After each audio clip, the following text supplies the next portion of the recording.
Hi there, this is Kaushik Ranchod from the Ranchod Law Group. Welcome to our weekly immigration show. Today we're talking about how we got a J1 waiver Fulbright approved, which are very difficult cases to get approved. So stay tuned. If you haven't already, smash that like button. And I'm an immigration attorney representing throughout the 50 states. So if you have questions, you can put your questions below. And what I'm going to talk about today is a case study, talking to you, explaining to you what we did to get this case approved, because Fulbrights are one of the most difficult types, if not the most difficult, but I'll say one of the most difficult types of J1 waivers to get approved. So before we dive into the case study and what we did, I want to make sure you understand what you need to do or whether or not you qualify for a J1 exceptional hardship waiver, because we don't want you applying for this if you don't even qualify. So for a J1 exceptional hardship waiver, the first requirement is that you have a qualifying relative that makes you eligible to apply. You need to either be married to a US citizen or a lawful permanent resident, or have a child that's a lawful permanent resident or US citizen. A parent does not qualify. So if you're single, you're not going to qualify for the exceptional hardship waiver. You may want to look at the persecution waiver as another option, the Conrad 30 waiver is another option. If you're a physician, the no objection waiver, but if you're a Fulbright, you're most likely not going to get a no objection waiver, and you'll want to watch some of my other videos where I talk about when you should apply for no objection waiver, because a lot of times we see people waste time applying for the no objection waiver when they don't even qualify. Now let's talk about the process. What I'm going to share with you is the latest and greatest news on processing times that we've seen with our cases. So let's look at the process and how the whole process flows. With the J1 exceptional hardship waiver, and the reason it's called exceptional hardship, you have to prove exceptional hardship to your qualifying relative that I mentioned earlier. You have to show exceptional hardship if you're separated from them, or if you go back with your spouse or child to their home country. So you have to prove both of those points. That's where I see a lot of mistakes being made, where they only prove, for instance, the separation and not going back to the home country, or vice versa. USCIS will then use that as an argument to say that you don't qualify if you've only justified one of those arguments. The process entails first filing an application with the Department of State, and then at the same time we file an application with the USCIS. That's where we prepare a detailed legal brief explaining all of the exceptional hardship waiver arguments. That's extremely important because mere separation is not enough. So it's looking into, well, is there any mental health issues? Is there any health issues? Are there any types of financial hardship, career hardship? What are the country conditions?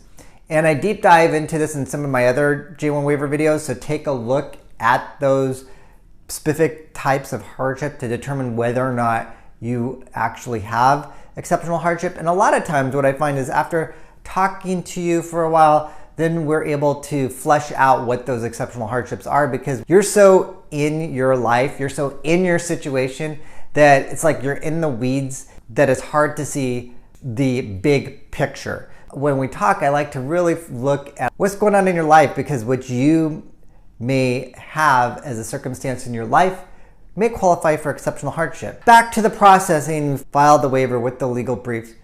Then USCIS will make a recommendation to the Department of State, a favorable recommendation if they are so inclined. Department of State will review it. They might get sponsor views, and then if they approve the case, send it back to USCIS for final approval. So I'm going to outline in this case what exactly happened, what were the steps, how long did it take with each process, so you can get an understanding of what's going on right now. First of all, I'd like to share some of the facts of this case. Our client was from a Middle Eastern country. We were able to base a large part of the argument off of the fact that the country conditions were so adverse. So for instance, we look at the pollution, we look at access to education. Those are some common types of country conditions that we look at.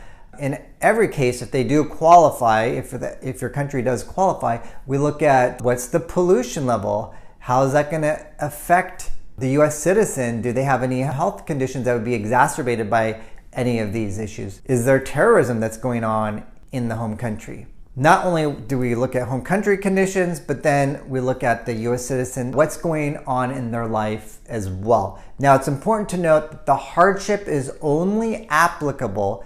This is really important, so I want to make sure you get this. The hardship's not applicable to you as the applicant, it's only applicable to the US citizen. In this situation, the US citizen also has depression, so there'd be mental health hardship as well. Also, the US citizen is not working. So in this situation, they were financially dependent upon the J1 applicant, so there would be financial hardship. In this case, they also had a US citizen baby. And our client was also on the Fulbright program. These are very difficult cases to get approved. We have had success with these cases. It was really exciting to get this case approved because we know going in that Fulbrights are challenging cases.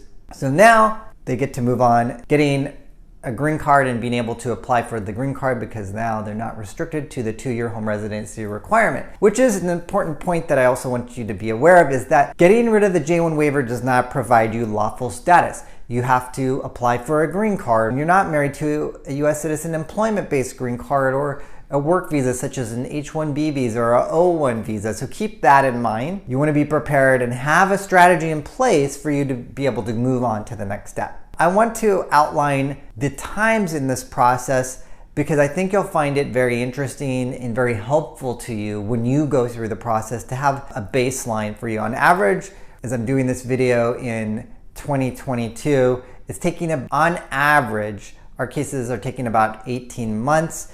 It's showing that the times are faster than that on the USCIS website, but that's not what our experience is. So let's take a look at the processing times. First, we filed the case August 2020, and then USCIS provided a favorable recommendation, sent the case to the Department of State January 2021. So we're talking about 5 months there for them to forward it on to the Department of State.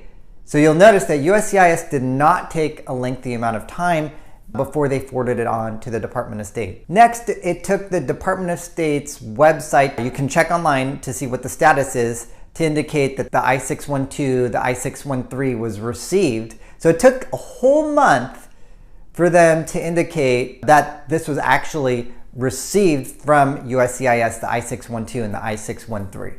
With this case, we were able to file a request to expedite. So in certain circumstances, you may be able to file a request to expedite.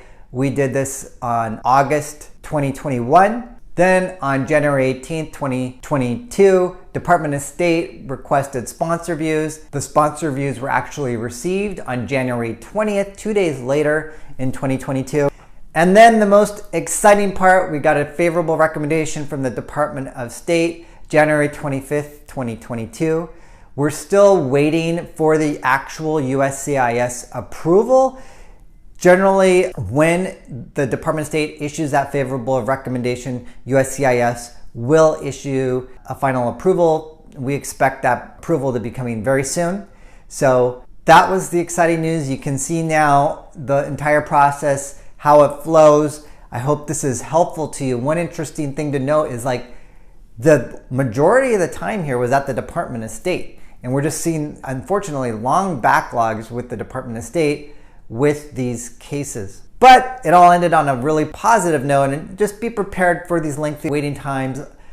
It's very challenging when people wait. They come to me with 6 months, 9 months left, or even less than that. Then we really have to think creatively. It's better to be proactive, plan ahead, and then I also get a lot of people who are proactive.